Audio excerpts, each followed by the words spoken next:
Have you ever wanted to get away from it all? No internet, no phones, no communication, no nothing. Unfortunately, it's kind of hard for us to do that, but there are still people that still can. These people are called uncontacted tribes. Today, I'm going to be talking about the definition of uncontacted tribes, what they mean, what they do, why they're secluded, and what we can do to help them. Uncontacted tribes are defined as people who have no peaceful contact with anyone in the mainstream or dominant society, according to the World Rainforest Movement. We don't know for sure, but scientists think that there are over 100 different uncontacted tribes around the world, mostly located within the Amazonian and Indian regions of the world. The first tribe I'm going to talk about is the Macho Piro of Peru. They are people that fled into the rainforests of Peru because of multiple threats. When logging, the oil industry and the rubber industry started to invade rainforests looking for resources, they ran into the Macho Piro not knowing that they were there and started attacking on sight and killing everybody that they saw. So because of this, they fled back into the rainforests, into the more secluded areas, and never came back out.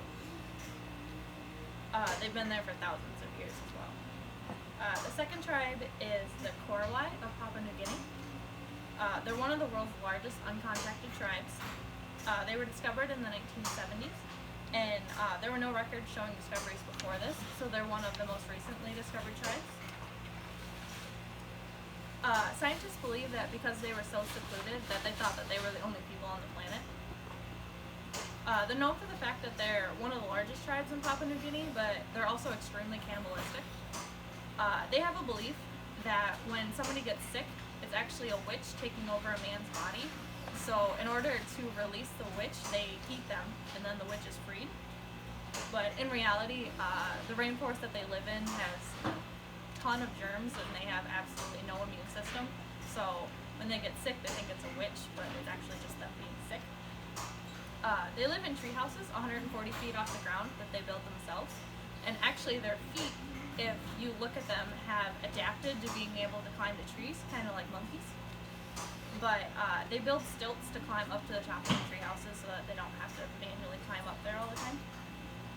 And nextly, the third tribe is the Sentinelese from a tiny island off of the coast of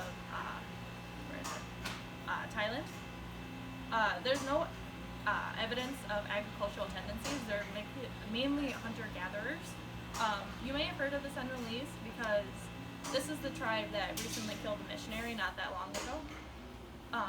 They attack anyone who comes near them, so that's why the missionary got attacked.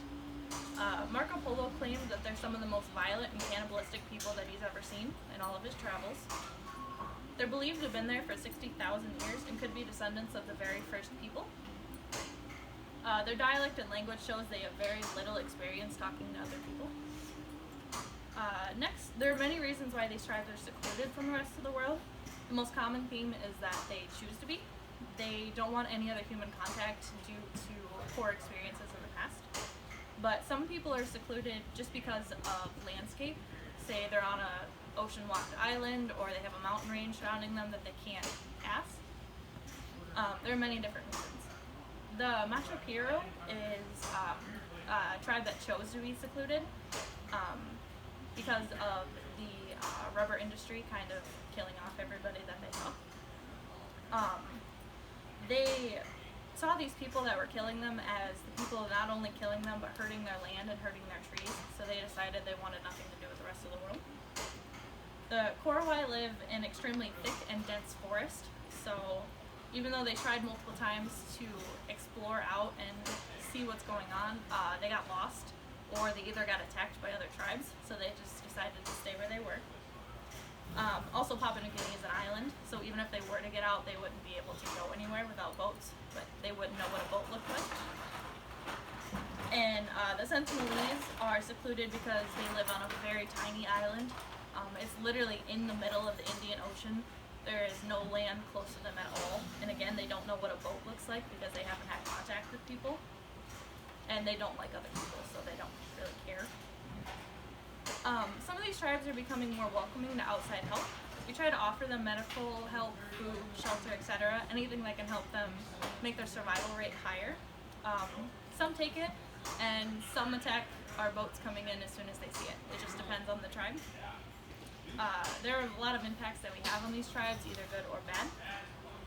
The Macho Piru are starting to come around to the idea of help from us. As of 2015, they started to change their minds a bit. They finally realized that we're not really that bad and we're trying to help. We don't know why they changed their minds. They never said, but we don't really care. We just want to help them. The Korowai want absolutely nothing to do with us. They still see us as evil human beings and they don't want any contact at all. Another reason we may not be contacting them as much because of the cannibalism thing. People believe if they get in, they get attacked, they get eaten. Nobody really wants that. And the Sentinelese have started to slowly accept the idea of branching out as of recently. National Geographic just released an article about the first woman who made contact with the Sentinelese, and this was just like a week ago. So they're really slowly starting to come around, but they're actually talking to people now, which is a big step forward. Many people believe that they're actually starting to talk because they don't want people to invade them, and not really invade them, but discover them and learn about them and stuff like that. They want to be left alone. So it's trying to show, hey, we're nice, just leave us alone. In conclusion, these are people like us, but they live very differently like us. It just goes to show what 50,000 years of evolution can do for a society. This class is dedicated to teaching us how to communicate well and communicate well with others. These people are the exact opposite of what we learn, but still use the same techniques that we do. And that just goes to show that communication techniques go back for thousands of years. With practice, you can learn how to do anything, and we can learn a lot from these people. Hopefully they stay true to their cultures as ours advances.